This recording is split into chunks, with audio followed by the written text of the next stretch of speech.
Kazanacaksınız. Kazanmak için uğraşacaksınız. Ama netice ne olursa olsun siz benim gönlümde hep kazandınız, hep şampiyonsunuz. Ve öyle kalacaksınız. Allah yardımcı olsun!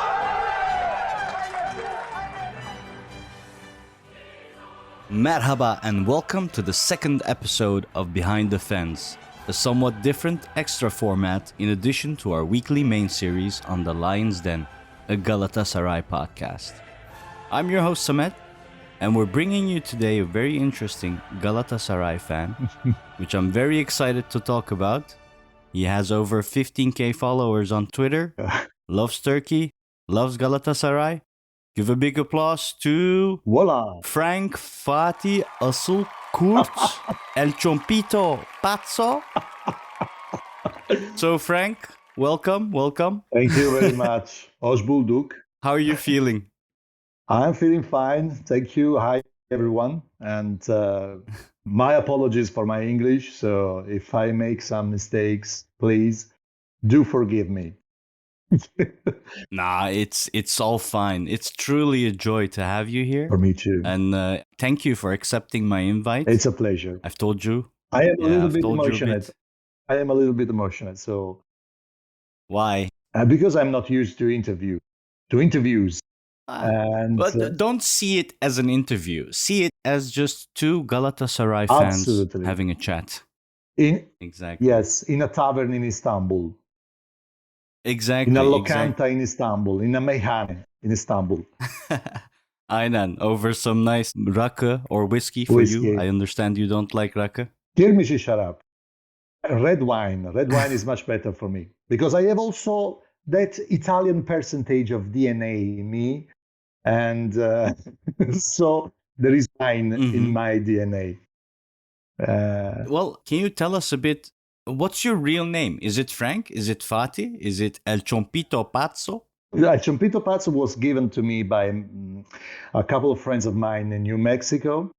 Maybe he will listen at this podcast, probably. I will send him the... No, tell us now. Yeah. How did you get the name El Chompito Pazzo? First of all, what does it mean? El Chompito, I don't know. Honestly, I don't know. It's kind of New Mexican Texan, so they gave me this surname, El Chompito. Pazzo is an Italian name, which is an Italian adjective meaning crazy, which is the same of deli in Turkce. Because I am crazy. I am a good crazy man. Mm-hmm. I recognize my craziness, so I am not crazier than other people, of course. So my real name, anyway, my Italian name is Francesco, which is Francisco. Mm-hmm. You know, it's more or less Francisco. But working with some colleagues abroad made me say Frank, which is the same of Francesco. Uh-huh. Because they were saying Francesco with this kind of accent like Stan Laurel and Oliver Hardy movies. Mm-hmm. So to avoid this kind of pronunciation, because I was laughing every time they say Francesco, I said, okay, you can... Turkish colleagues? No, American colleagues. So they had the classic American pronunciation, Francesco. So I prefer to say, okay, you can say Frank, which is the same. Yeah. And then my Turkish brothers gave me Fatih as name. And I am very honored, of course. Of course, I am honored to bring this name, though it's not official, but I want it to be official. So my real name is Francesco. Anyway, Francesco. Well, I'll try to use all of them. Francesco. Is that the good pronunciation? Yes, Francesco. Francesco, Fatih, yes, Frank. Perfect. It's perfect. May I ask how old you are? I am 46 from 2 weeks. 36? 46. Okay. I am differently young. I can call myself differently young. Not young, but differently young. Well, you definitely have a young spirit, so that's good. That's absolutely. My Turkish friends call me Baba. And this is pretty cute, but at the same time, it makes me feel very old. They can call me Abi or, kardeşim, but Baba, Baba Frank, it's like Baba Noel. Fatih Baba. Yes. You have to see it like this. Baba in Turkish, it shows you respect. Yes, I like know, the I know, Godfather, the Don. but I am quite rustic. I am very comfortable and easygoing person. So I tell them, no, you can call me Kardashim or brother, big brother, Mm-hmm. Baba. Yes, I know. It's a kind of respect. I appreciate that. Which reminds me, Asıl Kurt. What's that about? Where does that come from? Well, it was given to me that too, because Okay. I have some friends very, how can you say, they are, better than me, the Turkish culture. So there are many kind of people, like in Italy, like everywhere. So there are people who love history and the true origins of Turkish coming from, Eastern from Asia, and the symbol was wolf. Mm-hmm. So I'm speaking historically, not politically, of course. So it's just historical. And so they called me Asır Kurt to make me a compliment, maybe, probably. And I love it because I love the wolf as a figure of an animal. I love history and I love ancient cultures, ancient traditions. And the figure of the wolf is an important figure, an important animal figure. So it's like the bear, So wolf, bear, it's a compliment. What's your most favorite historical event, since you're a big history buff? Well, I like whole history. I mean, I started with Roman and medieval history, but You have to say Ottoman Empire, Fatih. Come on. yes. But I was coming from the beginning. But when I started to know Turkey, I became very interested to Osmanlı Tarih, to the Ottoman history. But in general, I understood that Ottoman history is just a part of Turkish history because Turkish history is dating back from centuries before. That's true. Like I mentioned it before. So from Eastern countries. Right now, I have bought a book about the first legendary tales of the first tribes, Turkish tribes, is Dede Korkut book about the first nomad Turkish tribes in Asia. So I am eager to read it. Yes, but I like all history. I mean, I had a look a while ago about the origins of the Turkish people. And from what I recall, it stems back all the way to northern Russia. Absolutely, from Mongolia. They were gingers, red-headed, Yes, and started their, nomad life from Yes. there, moving through Asia all the way to absolutely. Turkey. And their legendary birth was the same of the Roman birth. Meaning that all cultures have the same roots. I'm not connecting Romans to the Turkish, of course, but they were born from old, the Romans, and the same the Turkish. So, I mean, this is quite interesting because it makes me understand that all cultures are connected from some prehistorical or historical legends and, we all stem from Adam and Eve, they say. Yeah, not properly like this, but the meaning is that. The meaning is that. Yes. Yeah. And even the religion was different because there was Tengri, kind of shamanic religion, exactly like the first Indo-European people. Oh. So it's quite interesting. It's interesting. It's like making a travel in time, back in time, and be with these men and women and understand the roots and understand why we are living what we are living now. It's important. People underestimate the power of history and even the fascination of history, because I am quite fascinated by reading an historical book. It seems to be You would love one of our crew members, Salih.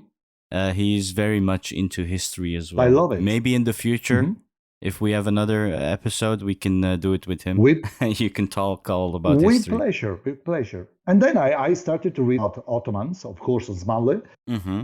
And I am very sorry that the Ottomans didn't conquer Italy. They were very, very close. You cannot imagine how much close they were to conquer Italy. My grandfather says the Ottoman Empire lost its empire due to women. Also, what he also, but due to strongly also believes. there are some. It's like a sci-fi movie. There are some historical events, um, very unpredictable, which change everything. For example, the Vienna siege by Ottomans, or the Hmm. conquest of Italy, which began actually, but Suleiman died, and they didn't retreat to Greece, to Hellas, leaving Italy, but they were about to conquer the kingdom of Naples in the medieval time. And I'm sure they would have done it because at that time Italy was divided in many little countries. But we are making an Hmm. historical interview. I don't want to bother anyone with that. Yeah, no, it's obvious. We can go hours about this, and it's obvious that you have a love for history. Yes. And well, we know your name, your age. You didn't tell us where you were born. You're Italian. I full-blooded Italian, right? Well, there is not Italy. Italy is an idea, as my New Mexico friend says, Beautiful. because we are a mix of people. Italy was conquered by everyone. Speaking again about history, so I am Napolitan. I Mm-hmm. was born in Napoli, Naples, in south of Italy. Vai beh. So my first, I say every time they ask me, "You are Italian?" No, I am Napolitan. First of all, Mm-hmm. then I Okay. am Italian. after I am Italian, but Napoli, Italy is quite regional, much more than two. Is that Yes, how all Napolitans feel? yeah, absolutely. Interesting. And it's more regional. Italy is more regional than Turkey. You have regions Mm-hmm. too, but Italy is much more regional. It's like a confederation of countries more than a united country historically Mm-hmm. because of history. So Napoli is another world compared to, for example, Milano or Turin or Venice or even Rome. It's much more in the Mediterranean mood, like Istanbul, like Barcelona, that kind Mm-hmm. of city. So I am Napolitan. I was born in Napoli.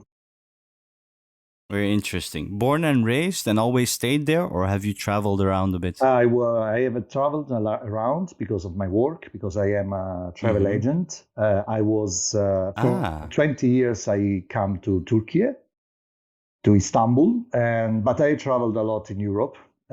Never left Europe, actually, except when I put my feet in Üsküdar. So I officially was in Asia. Yes, so I was in Asia, we can say that.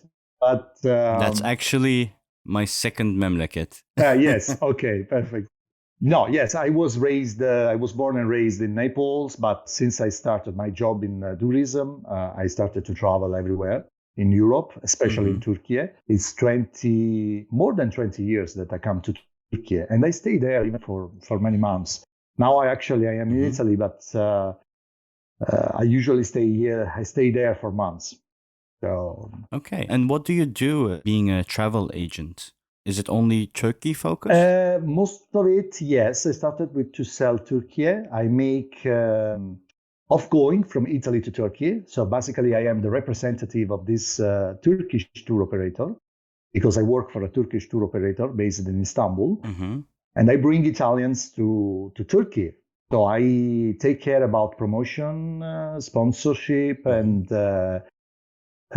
travels. I organize travels to Turkey. Then we open also to other countries, but our jewel is Turkey. Absolutely. That's very interesting. And how did your love for Galatasaray start? This is history. This is legend. Mm-hmm. I don't know. I don't know how to explain you. It's like a tale. It's like a fable. It started casually in, I think, in 1998, 1999, probably. I don't remember exactly the date, so my apologies if I make some mistakes in remembering events and matches. But No worries. I'm not good with numbers either. okay, perfect. Some people So they it can know the exact years, but I'm not one of No, those. it was not 2000 yet. It was before. It was a Champions League match. I remember the match was in the qualifying round in the first In the first round of Champions League, it was a match, Juventus against Galatasaray, played at Dele Alpi Stadium, which was the former stadium of Juventus. I knew the existence of Galatasaray, of course, but I knew nothing about Galatasaray, actually. I knew that it was a very important team in Turkey, but I didn't know anything about Turkey or Galatasaray at that time. This was before you did your travel agency work? Absolutely. I was 22, maybe. I don't remember, 23. So I watched the match because I hate Juventus. So thanks to my hatred against Juventus, I met with Galatasaray. Being raised in Naples, I was born in Napoli, which is the Maradona city. Yeah. So I was a fan of Napoli. Of course, I remember I lived Maradona experience. I was very young, but Napoli won 2 titles with Maradona. So, of course, being Napolitan, I cannot love Juventus. Actually, I hate Juventus. Everyone hates Juventus except Juventus fan, of course, because Juventus is not a team. It's, okay, I don't want to offend anyone, but it's, okay, you understand. It's the Fenerbahce of Italy, you would say? Yes, absolutely, yes. No, but it's worse than Fenerbahce. Just a bunch of cheaters. Okay, let's not go too much into that because I don't want to be put on trial by Juventus accountants. But anyway, I hate Juventus. I can say that I hated and I hate Juventus. So I remember that match because Juventus speakers were saying, okay, we are going to pass the turn. We are going to win against Galatasaray. It's an easy match, blah, blah, blah. So I just watched the first 15 minutes of the match because I told myself, okay, if Juventus go on 2-0, I will turn off the TV. Instead, I don't know if you remember that match. Probably yes. The 2013 against Juventus in the snow? The 1999 Juventus Galatasaray Champions League match. I haven't watched it live, but I do remember. Okay, yeah. It ended 2-2, so it was a berabere. But I was impressed by Galatasaray team. I didn't know yet that team was gold team because that team would have won some years later the UEFA Cup. But where did you watch it? I watched it on Italian TV, live on Italian TV. And I remember that I was really impressed with the attitude of Galatasaray players. They had no fear. They were quite physical. So it was not a very beautiful match, but there were many contrasts in midfield. And I remember that Juventus, which was one of the most quoted team at that time, had serious problems in facing Galatasaray. And I remember also that they scored. They went on 2-2, on 1-0 and 2-1. Then they were reached by Juventus. Umit Davala scored. So I was quite impressed. And of course, I celebrated because Juventus thought to win the match. And instead, they got just 1 point. And I remember the speakers were so disappointed and they were wondering how they could have had a draw with a team like Galatasaray. So I felt quite offended. We made the unbelievable happen indeed. Yeah. And when you watched that match at home and we won, how was the atmosphere in Napoli? What kind of talks did you have with your friends? But you mean when Galatasaray won the UEFA Cup or just... Yeah. It was fantastic. It was fantastic. Or that game specific? Yeah, everyone was supporting Galatasaray, by the way. Because Galatasaray, as we say in Italy, was the Cinderella team. I mean, the team from whom you support because it's the outsiders, You understand what I mean? For me, it was already different because I was becoming a fan of the Galatasaray. Underdogs. I was already a fan of Galatasaray, but for my friends was a total surprise. Because Galatasaray got consideration slowly in Europe after 1999 with that team. And slowly, I remember that everyone was underestimating Galatasaray at the beginning. That was my first memory of that. Everyone was underestimating Galatasaray until they came Alisson Yen, and they got and spanked left and right. Yes, Exactly. So after that match, I wanted to congratulate with Galatasaray supporters. I remember that there was not internet, but there were just private chat with, that kind of chat rooms. Well, this was before Messenger. This was Yes, XQL exactly. I remember those kind of boxes you connected to, to open the chat, the room chat. So I remember I found the Galatasaray Ultraslan. I didn't know what Ultraslan means at that time. So I entered in this chat and I said in English, okay, guys, I am Francesco from Italy, and congratulations for having been crushed Juventus. And that was the beginning, because I didn't know at that time what is Galatasaray. Let's say like that. What is Galatasaray, which is more than a team. So this was 23 years ago in 99? 1999. Yeah. So they were completely impressed by an Italian supporting them.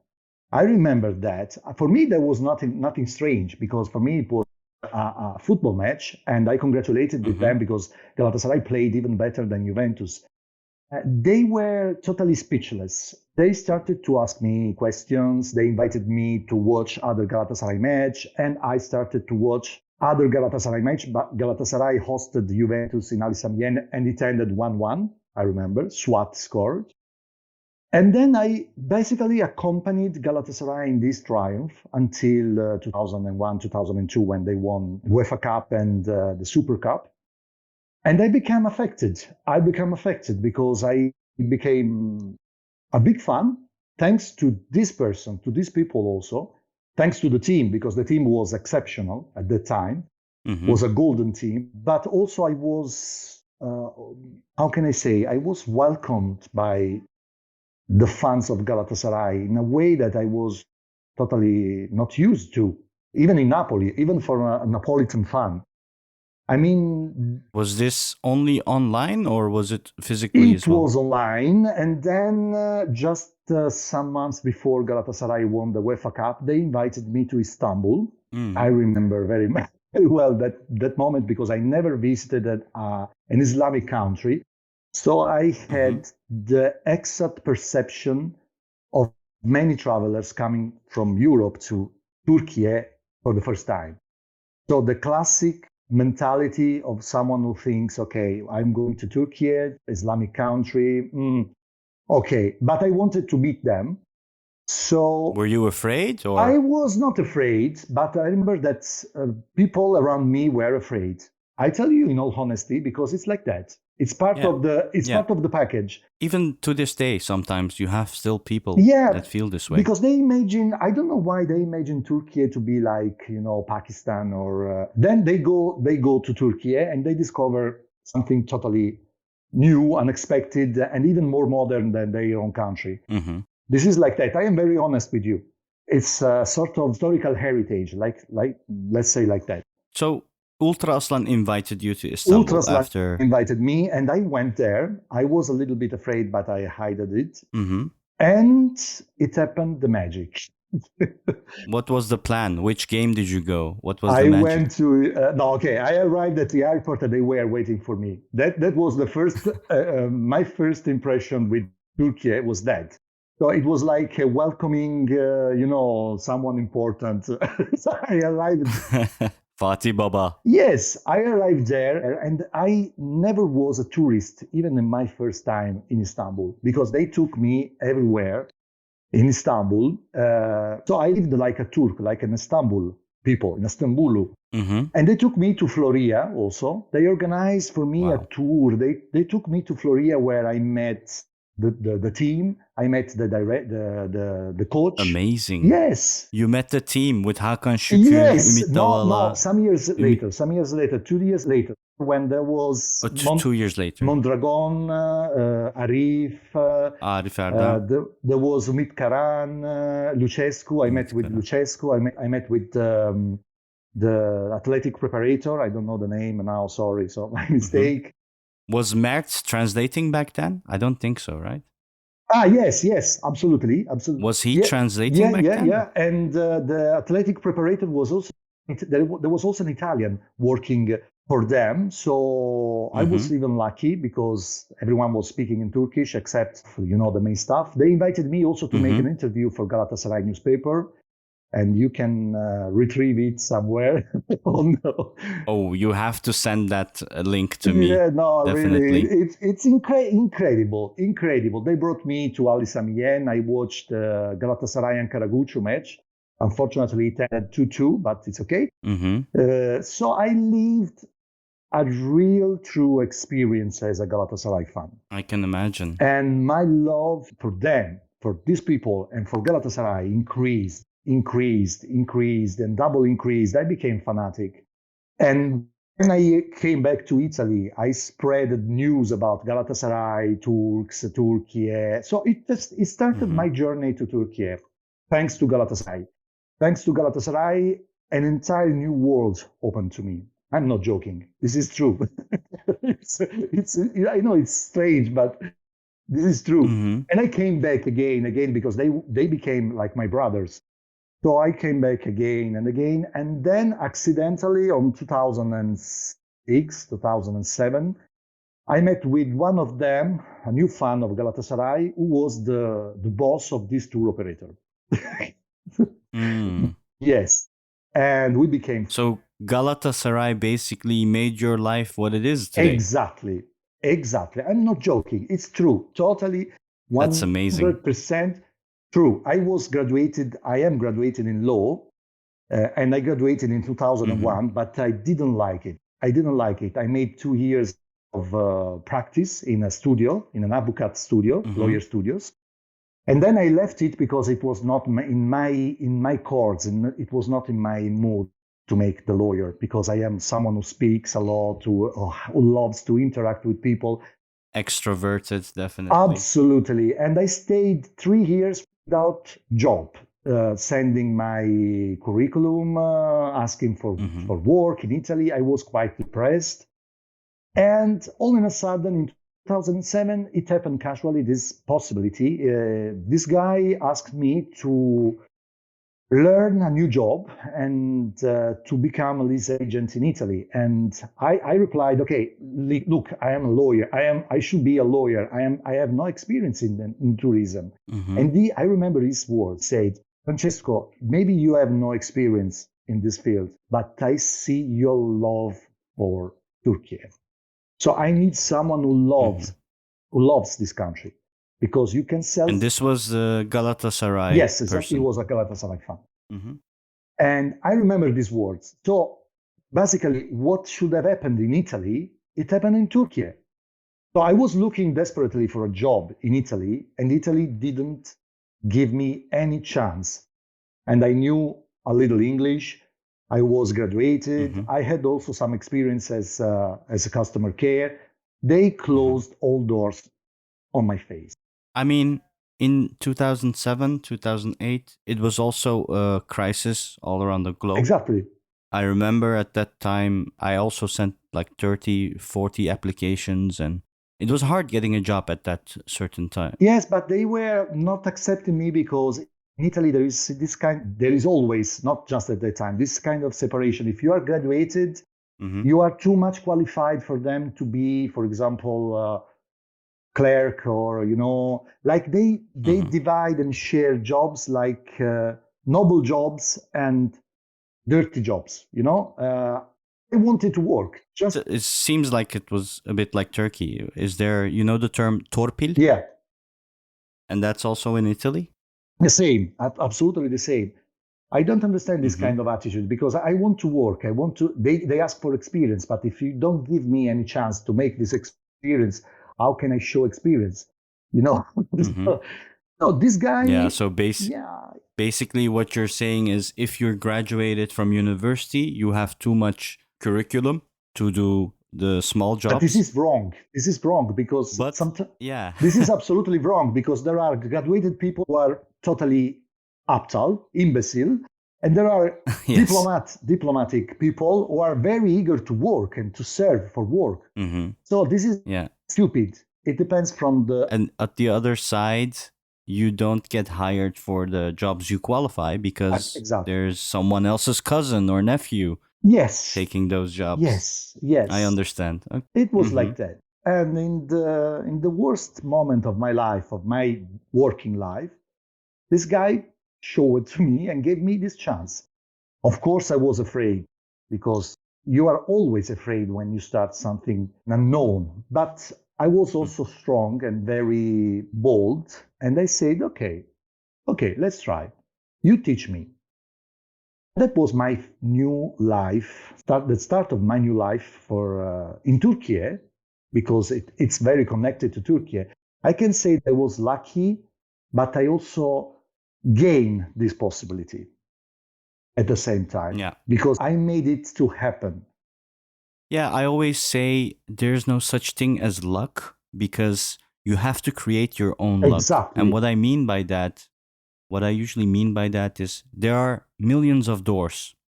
But if you don't walk the stairs and stand in front of the door, someone else will stand there until it opens and you will have missed your shot. And that's a bit how I see luck. Your words are so wise, and I agree totally. So you understand that Galatasaray made me like this. I mean, it's incredible. You have everything to thank for Galatasaray. Absolutely. It seems like. And of course, Turkey. But first of all, Galatasaray, because Galatasaray is Turkey, by the way. This is one of... Before we continue with your story, I want to do a brief interruption for a segment. Okay. It's basically, I will just give you two answers and you have to pick one. Okay. It should be fairly easy. So it's called quick rounds and you have to be fast. You can't think too much. Okay.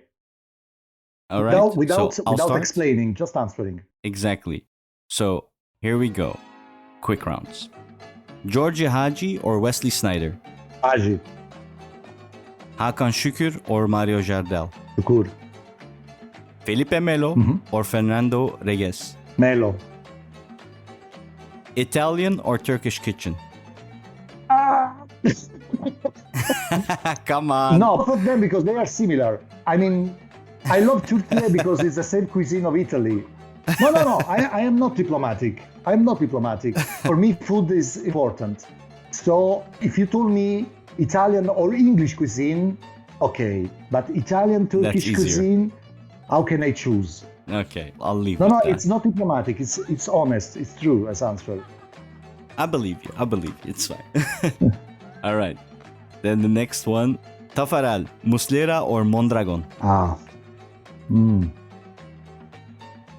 would say emotionally Muslera. Emotionally, because it's okay. No, I don't need to explain. Okay, no, okay, just my answer. Okay, Muslera. Lucescu or Fatih Terim? Fatih Terim. But I met Lucescu. Yeah, that's why I wanted to make it difficult. See if you would still pick Lucescu over Terim. No, Terim. And then maybe a last one. Worst player of Galatasaray? Interesting. Worst player, Struyer coming from the last two seasons.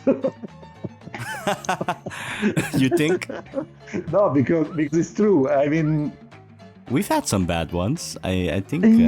But, it was, how can I say, hidden by the golden era of Galatasaray. Now I can see it. That's more clear. I would say, okay, there are a lot of people. I would say a lot of people, but I could say Yedlin, maybe. I don't know. I didn't like him at all. I'm so happy. I mean, is he the worst player?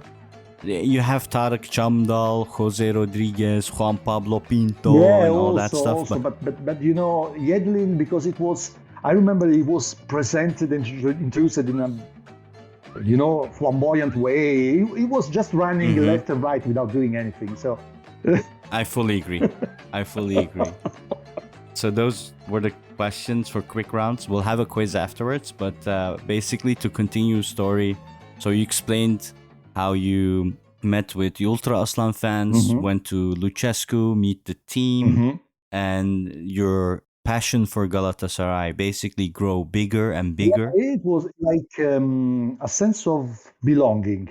I never had this kind of sense with Napoli team. I mean, I was supporting Napoli too. Yeah.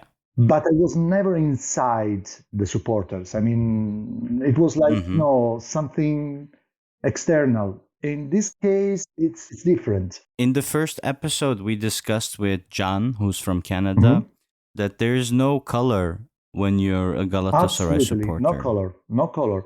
Only red and yellow. Only red and yellow. And it's difficult to explain the love for Galatasaray. Really, it's difficult because it's the more years I went on, the more I realized that it was a lifestyle attitude. I mean, like a family, okay? Like a deep love. Every time I look the team, the format, the T-shirt, everything connected to red and yellow, for me it was love. And it's love. Every morning I say hello on Galatasaray main page to supporters. They like everyone.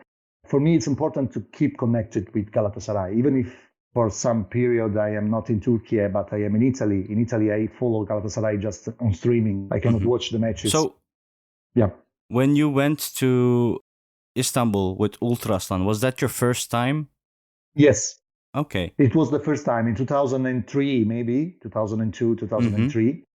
And afterwards, when that happened, you went back to Napoli, I guess? Yes, I went back to Napoli, but I brought every single person of my friends, of my relatives to Turkey because I was like sick in a good way of Turkey. It started like a disease. I call the Turkish disease. It's in a good way. I mean, I became totally absorbed by Turkey, by every aspect of Turkish culture, society, living. Istanbul is very similar to Napoli because they are both Mediterranean countries. They have the people have the same attitude to be open to life, to welcome people. So I felt myself at home there. And slowly, my life passed from Napoli to Istanbul. Slowly. I didn't realize at that time, but slowly I got experience in my work. I started to live in Istanbul for months, always making back and forth because I can rely on my boss who gives me his apartment. Don't ask me, don't ask me, but he has two apartments. So every time I go to Istanbul, I am lucky also because I can stay in his apartment. So I can stay there for all the time I want. And Istanbul became my city, practically. And slowly I became Turk. Fatih Baba. Yeah, I'd been given a name by them, by the Ultraslan, Fatih. And when they told me that, I was, I can say, proud, really. Yeah. And my Italian friends started to know Turkey through me. And they came to Turkey and they became in love for Turkey like me, not with my same experience, but everyone came to Turkey between my relatives, my friends, because they had me guiding them, of course, because I am also a sort of guide in Istanbul. But of course, I visited also other places in Turkey with the years. Yeah. And I became, I can say, a little professional in my work because now it's 14 years working for this tour operator. Yeah.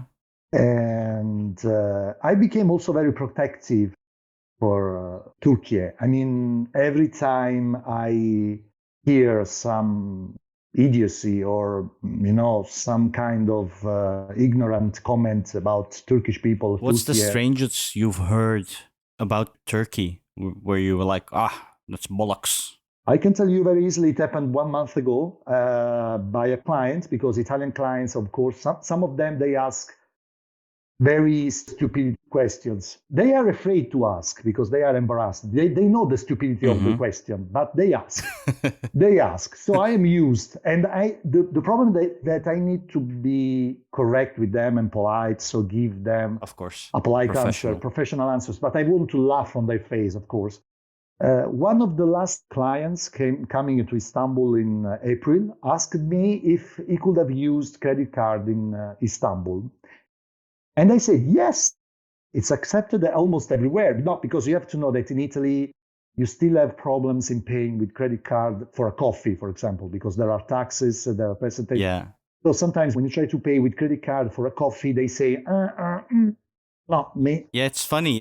I went to Berlin a few weeks ago and I had the same feeling, like paying by card is less acceptable in some countries, even still in Europe today. Yeah. In Holland here, it's very easy, but Yeah. I noticed that. But in Turkey, you can pay everything by credit card, even a single coffee. So I said, okay, no, you can pay, sir, you can pay everything by credit card, even a coffee. And he replied, are you ready? Are you ready? He replied, did they use credit card? Because I know that for Ottoman culture is not very good. No. They still refer to Ottoman culture in really, Italy?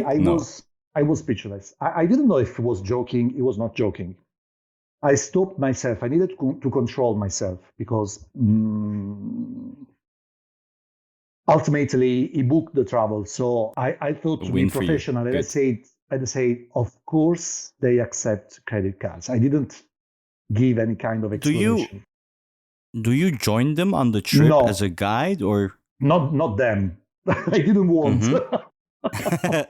But normally, like how do you work? Do you just sell a package? I sell and promote, but when I am in Istanbul, I side the guide as a sort of company for some travelers. You do that in English? No, in Italian. So because maybe the traveler wants to see who has sold the travels to them. So I give also that kind of, funny moments during the tour. So yeah, because I have my places in Istanbul. So sometimes I joke with the guide because the guide say, okay, Francesco, let me work. Don't talk every time. This is my working time. So I try to create some chaos during the tour. So this is the kind of comments, they, first of all, he's referring still to Ottomans. Second, why it's not should not be accepted to pay credit card in Turkey? What's the problem? Because they believe to be there is this kind of attitude to feel themselves more civilized, than Eastern people. Probably it's the contrary, but this kind of comments they make me sick totally. But sometimes I need to keep myself. So, just to sum up a bit, you watched Galatasaray against Juventus. That's where your fandom for Galatasaray began. Yes. You met with Ultra Aslan when you went online in the chat rooms. And you met with Lucescu and the team in 2003.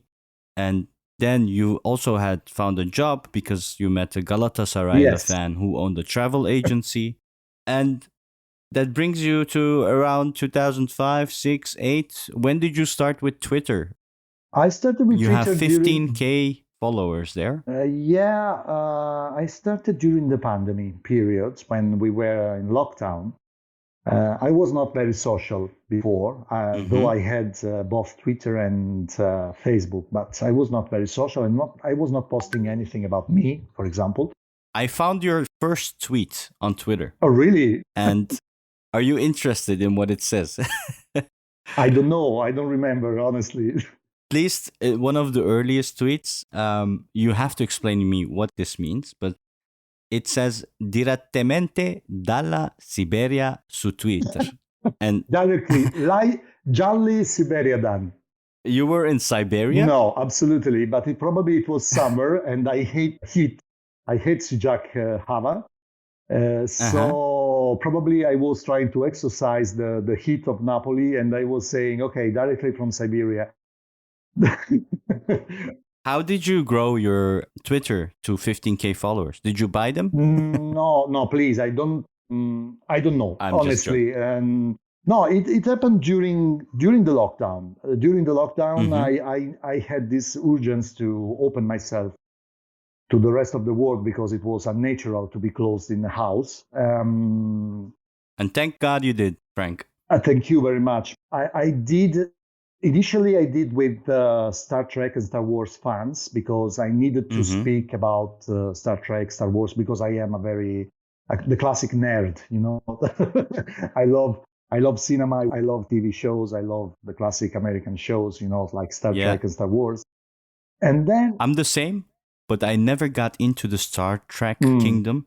I do know that which we discussed a bit. Lost was and is still my all-time favorite TV show. Mine too. That was, interesting times. Yes. So you started tweeting about Galatasaray. Then I Fairly started quick. reading about Galatasaray after some months, and then I don't know, it happened like that.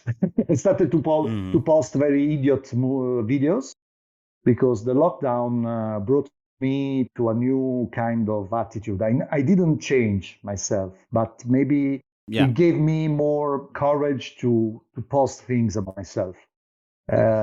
Yeah, that's the thing as well. You have to keep being yourself. I Yeah. mean, I've seen your videos on Twitter as well. I follow you for a while now. You can sing very nicely, by the way. Really enjoy those as well. I am like this. And your Turkish is really good. I am learning. I'm learning. This is my hope because I need to move permanently to Istanbul to learn very quickly. The problem is that I love so much Turkce and Turkey. You can understand from this interview. My problem is that I am the man between two worlds still because I am moving back and forth. And in this case, I cannot learn properly Turkish because in Napoli there is a problem. That I don't have any kind of school or teaching for learning very quickly. So I started to learn Turkish by myself. During my travels, by taking notes, by making online lessons, dersler. Yeah. I can tell you that I can write it. Very good. I can see that. Mediumly good because I can think. By writing is different than speaking, of course. But I need to get used to the pronunciation, to the listening, of course, because when two Turkish people speaks very quickly, or I participate from the beginning, or I don't understand anything. Of course, I lose something. So I am in that kind of moment in which I need to move permanently to Turkey. I have you on WhatsApp now, so expect some random calls from me, and okay. I'll just talk Turkish with you. Okay. You have a Turkish friend with you now. Okay. So please teach me. Teach me. I'll teach you. That's no problem. So you're going to move to Turkey, you said? Yes, very soon. For the language? So not for the language, because my life is there. Okay. Permanently, or are you still planning to go back and forth? No, permanently. Napoli? But consider that Istanbul and Naples are 2 hours of flights. When I say permanently, it's not like moving on to the other part of the world. It's like moving to another city very close to Napoli. But I want to move permanently because I need desperately, especially after the lockdown, which blocked me in Italy. I was about to move to Istanbul before the lockdown. I was in 2 months in Kadıköy. I say Kadıköy, don't misunderstand me. Kadıköy is a very wonderful place for living. We're stopping the podcast right now. Kadıköy? What is Kadıköy? Come on. Yes, I know, but trust me, you know what I am talking about. I know Kadıköy what you is a mean, very beautiful place for living. I prefer Üsküdar. Üsküdar also. That's where I lived. Initially, I was in love for Cihangir, Taksim, Beyoğlu. But it's too crowded. Yes, but this place changed over the years. I noticed that. It changed a lot. Full of, I know. Okay, you know what I'm talking about. I know what you're talking about. We don't need to go into depth Okay, so I discovered the beauty of Kadıköy and Moda and Üsküdar. I mean, it's a very friendly place. It's a very nice place. It's very fancy also, I can say. Yeah, the people are more down to earth and more sıcakkanlı, more warm. Yes, and there are a lot of musical events. I have some friends who play in a band. They make concerts in the clubs in Kadıköy, in Moda, in Üsküdar. So I love that place. I love that place. One day I will live there, inshallah. Inshallah. Well, Frank, I'd love to continue talking with you for hours, but slowly we have to go through our quiz segment. Okay. So this time, the quiz, I will ask you a question. Okay. And if you want, you can get the multiple choice answers and then you can answer them. Okay. So I will keep track of the points and do a leaderboard of all our guests as well. Okay. So be serious. I tried. And I'm going to put the Who Wants to Be Millionaire music in the background, so I'm gonna ask you Oh, serious mamma questions. mia. Okay. Let's start easy. Mhm. So we're gonna start now.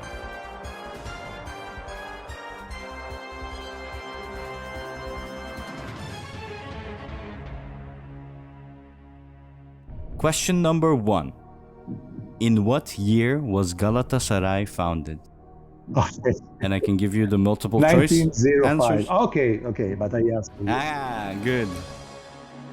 That's correct. Mamma mia, this is an exam. I was not born Jim Blue. I became Jim Blue. Remember. Are you saying that's better, Frank? No, it's not an excuse. I don't make me question. Okay, this is a very basic, a very simple question. All right. Question number 2. Mhm. How many times has Galatasaray won the Turkish Super League? Super League or League? Is it Super League? The Turkish Super League. Sport Toto. Hedef. 32. Hedef. Wait, I'm giving you multiple choice Yes. answers. Is it 21? No. Is it 19, No. 20, or 22? 22. I heard you said 32, but I might have it misheard. was 22, not 32, of course, 22. That is correct. Hedef. No, because Super League for us is, I mistake with Italian. Hedef. It's a Serie A, Serie B, in Turkish Super League. Okay. Hedef. Question number 3. Hmm? Who is the top scorer in Galatasaray history? Top. Is it A. Hmm. Tanju Çolak? Mhm. Is it B. Hakan Şükür? Hmm. Is it C. Arif Erdem? Mhm. Or D. Ümit Karan? Okay, I don't know the first one, or I don't remember the first one. So I will say Çolak, but I don't know, honestly, because I know the others, but I don't know. Are you sure? I don't think that it's Arif, honestly. You don't think it's Arif? It's Arif. Okay. I think... Is it Tanju Çolak, Hakan Şükür, Arif Erdem, let's or let's Ümit follow the Karan? heart, because I lived the Hakan Şükür era very well. So let's say Hakan Şükür, but I'm not sure, honestly. Is that your final Yes, answer? It's Ümit Karan. No. That's correct. Hakan Şükür. Okay. No, because I didn't know the first one. Okay, so 3 out of 3. taking out the first one, which I didn't know, I would have never said Ümit Karan or Arif for sure. Arif, no, for Good. sure. Ümit Karan, maybe, but All right. I remember Şükür was a top scorer, absolutely. The next question Mama. is a bit of a tricky question. Okay. So, question number 4. Mhm. Which team has Galatasaray never won against in a full 90-minute game? All of history. Mhm. Is it A. Barcelona, Mhm. B. No. Juventus, No, C. Arsenal, not. or D. Manchester United? Okay. It's not Barcelona. Which team? It's not Barcelona and neither Arsenal. I think. Which team have we never won against in a full 90-minute game? Oh, it's Manchester. Are you sure? Yes, Is that your final answer? because we won against Juventus, we won against Barca in Super Cup, Mhm. we won against Arsenal. Yeah. Ah no, Arsenal. It's tricky. Oh, right. Sorry. Yes, now I am remember. No, yes, sorry. Yeah, yo. You see, I answered by myself. I corrected myself. Arsenal. Is that your final answer? Oh, don't do that, please. That is correct. Yeah. Indeed, this was a trick question. We won, of course, in the year 2000. Yeah. Penalty shootouts. Yeah. Remember. No, because of course I connect Yeah. that with the victory of Galatasaray, but I remember that it was a penalty. There were penalty. Yes, they went to penalties. I remember. And Manchester United, I think it was in 2013 Yes, where Burak Yilmaz did a header I remember now. And Juventus was Juventus. They won against Juventus with in Schneider the snow. and with Barca in Super Cup. Yes, absolutely. Yeah. Amazing. No, Question number 5. Mamma mia. Mamma mia. Who is the most expensive transfer in the history of Galatasaray? Is it Mbaya Diagne, Wesley Sneijder, Elano Blumer, or Mario Jardel? C. Are you sure? Elano Blumer C or B? Not the first. or Wesley Sneijder? Yes. No, but I don't think. It's not Mbaya Diagne or No, Mario Jardel? No. Diagne, no. And the last one was who? Mario Jardel. Maybe Jardel. This is tricky because I don't remember at that time the transfer costs of Jardel. Do you want to use your helpline? No. I'm not checking anything. I swear, I'm not checking anything. No, I believe you. I will say not. I will say Schneider. No, I don't think Schneider. Jardel. Let's say Jardel. Is that your final answer? Yes, it's wrong. I know. No, you're very good at this.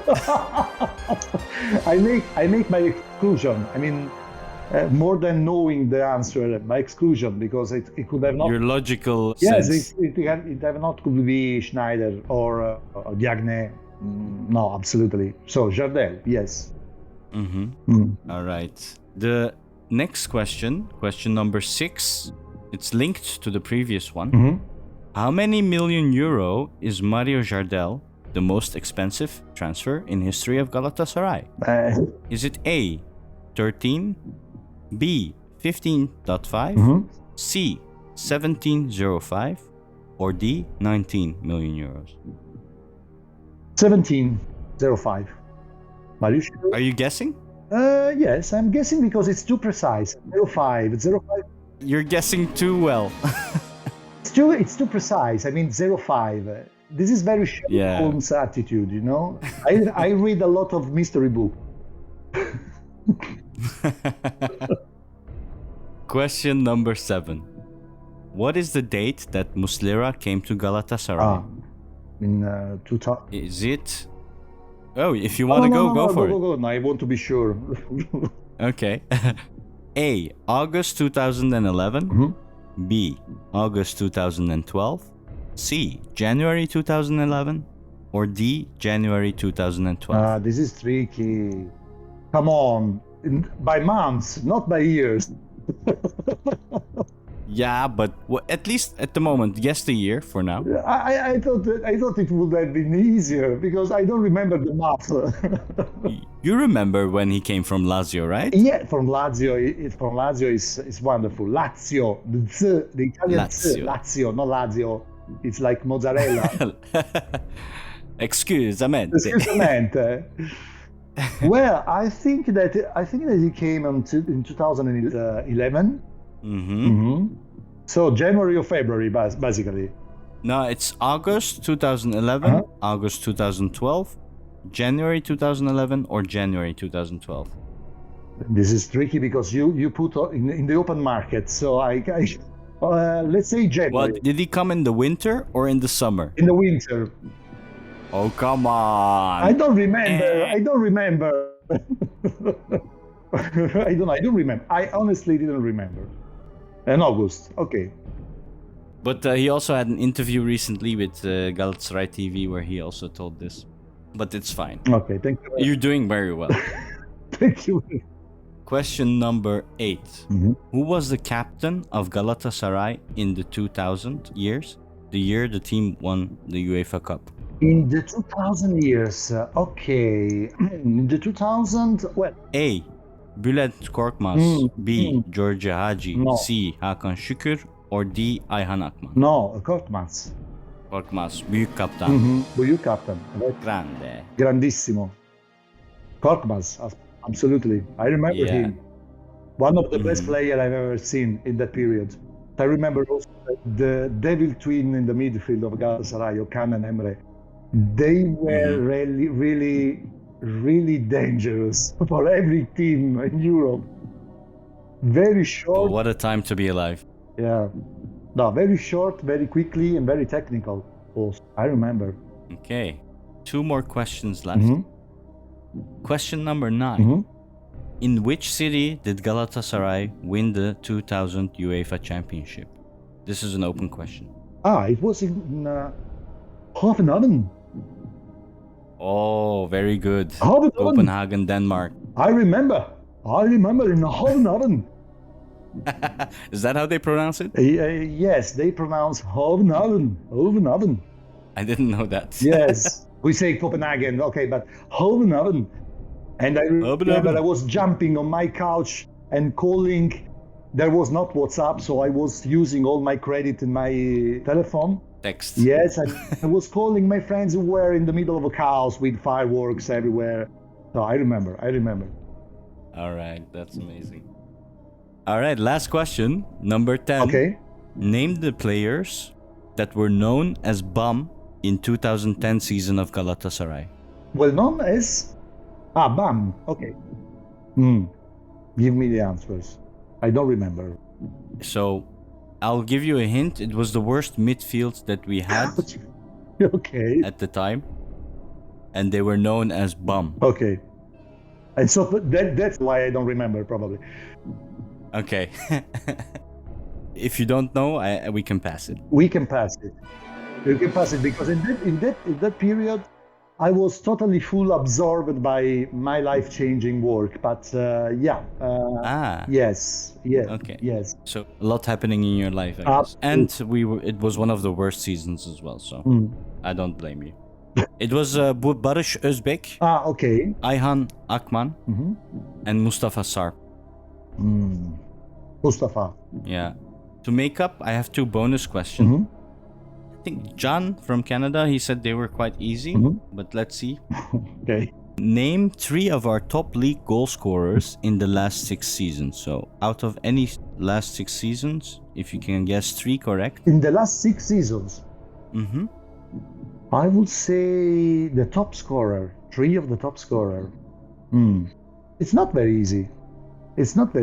3 of the most people who scored the most in the last 3 seasons. Yeah. Any season of the last 6. Well, I would say... Well, I don't know. Actually, who scored the most? Because I am so disappointed by the last 2 seasons that I totally forgot who are the top 3 scorers of the last 6 seasons. Honestly. Yeah, that one's a hard one. No, really. It's Kerem is this season, Falcao one before. Well, yes, Kerem was a surprise also for me. I can tell you because he's getting better and better every month. Maybe he needs to control a little bit his temper sometimes because he overreacts sometimes. He's too much. Oh, you're referring to the beef with Marcao? No, not only. No, not that. I mean, it's because he's very young. Sometimes he forgets to pass. He wants to make everything by himself. But if he improves on that, and we need to have patience, because sometimes, the supporters are not patient. That's true. Especially this year, they were not patient. I understand them, but we need to give time. We need to give... In football, it's not like that. In football, even in Italy, it's not like that. If you wrong 3 or 4 matches, despite everything, you are out. And that player is guilty. I am more in a compromise, I mean, we need to understand also the situations happened and occurring in the last 2 years. Fully agree. Patience. Kerem, in perspective, will become a champion for me. If he doesn't lose himself and if he's trained and he follows everything, all steps, I think that Kerem will be a great surprise. And I hope that he will remain in Galatasaray also. Yeah, let's hope one more season at least, indeed. Yes. We're going to the last bonus question. Oh, mama. Name 3 people. Bonus question number 2. Name 3 people that wore the number 10 jersey at Galatasaray. Okay, Agi. Yes? Agi and who else? Schneider? No?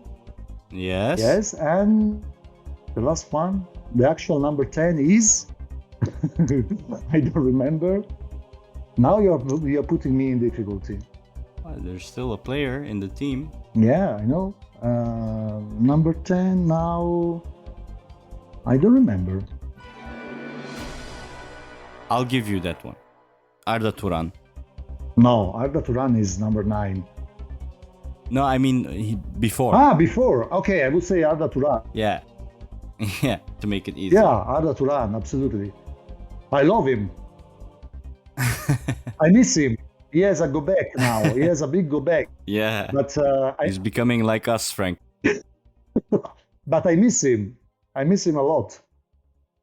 He's quite a character. All right. Okay, I also have a traditional question before I end the show that I ask our guests. Are you a front wiper or a back wiper? And I can expand on this Wiper? if you What want does me it to mean, explain. wiper? So, if you are seated in the toilet, Ah. do you wipe? Do you wipe your ass? Oh, no. Come on, you are going more in technicality now. No, it's very important for the podcast. We need to find out. Come on, let me focus because it's something that I do naturally. So I don't. So, do you wipe from the front or the back? What kind of question is this? From back? So, it's because we were surprised with a bunch of friends about the differences. When we heard some people wipe from the front, we were very amazed because we didn't think it's possible. Well, I think that it's possible. Probably, I don't know. I never thought to that dilemma. I think that tonight I will avoid that. I mean, I will focus on drinking my wine because now the next time I'm going to clean myself, I will think to that. You understand? I want to be natural. I don't want to think and focus on this kind. I am not Sheldon Cooper. If you think it's okay, we can leave it at that. And that rounds up the show. Mm-hmm. I want to ask you, Frank, if you want to plug any of your socials where people can find you and follow you. Absolutely. So where should they go if they want to follow you on Twitter? What's your handle? What do you mean exactly? So if I want to follow you on Twitter, what's your Twitter handle? How can I find you? I don't know, but the password. I'll help you plug it. So yes, please. If anyone wants to follow Frank on Twitter, you can follow him with the handle at Frank MC Ravall. So that's Frank MC RAVALL. Fatih Asilkurt. Exactly. It's better. Maybe it's more easy for a Galatasaray fan or a Turkish. All right. Thank you, everyone, for listening. And thank you, Frank, for your time, for your amazing character, for my pleasure, for your joyfulness. It's been a pleasure, and I hope we'll speak to each other again, maybe with the rest of the guys as well. Okay, I can. That's it for this episode. Thank you. Thank you. Thank you very much. Bye, guys.